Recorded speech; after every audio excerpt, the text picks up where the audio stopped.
Assalamualaikum warahmatullahi wabarakatuh. Perkenalkan, nama saya Hendra Priyatna. Saya berasal dari program studi pendidikan Bahasa Sastra dan Seni Indonesia Universitas Riau. Saya berasal dari kelas 2019B. Di video kali ini saya akan menjelaskan tentang teknik pengumpulan data dan analisis dalam penelitian.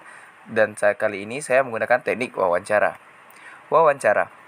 Wawancara menurut Satori dan Komariah dalam buku 130 tahun 2019 adalah suatu teknik pengumpulan data untuk mendapatkan informasi yang digali dari sumber data langsung melalui percakapan atau tanya jawab.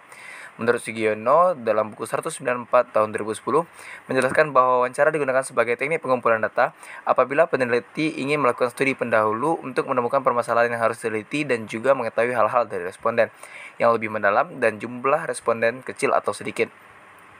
Teknik pengumpulan data dengan wawancara bisa digunakan pada penelitian kuantitatif, kualitatif, dan pengembangan.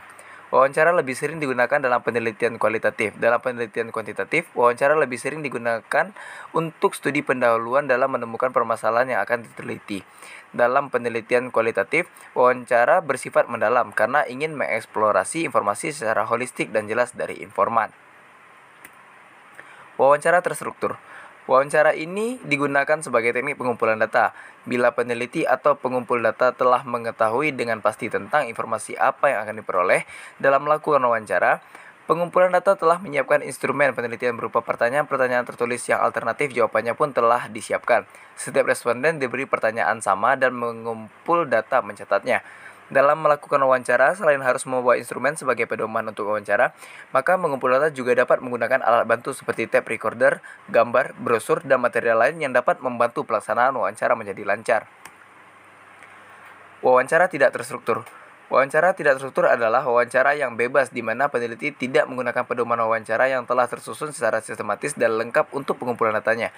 Pedoman wawancara yang digunakan hanya berupa garis-garis besar permasalahan yang akan dinyatakan. Contoh, bagaimanakah pendapat Bapak atau Ibu terhadap kebijakan pemerintah terhadap perguruan tinggi berbadan hukum, dan bagaimana peluang masyarakat miskin dalam memperoleh pendidikan tinggi yang bermutu. Jenis wawancara ini sering digunakan dalam penelitian pendahuluan atau penelitian yang lebih mendalam tentang responden. Dalam penelitian pendahuluan, peneliti berusaha mendapat informasi awal tentang berbagai isu atau permasalahan yang pada objek sehingga peneliti dapat menentukan secara pasti permasalahan atau variabel apa yang harus diteliti. Dalam wawancara tidak terstruktur, peneliti belum mengetahui secara pasti data apa yang akan diperoleh sehingga peneliti lebih banyak mendengarkan cerita responden. Baik, sekian yang dapat saya jelaskan. Lebih dan kurang saya mohon maaf. Saya ucapkan terima kasih.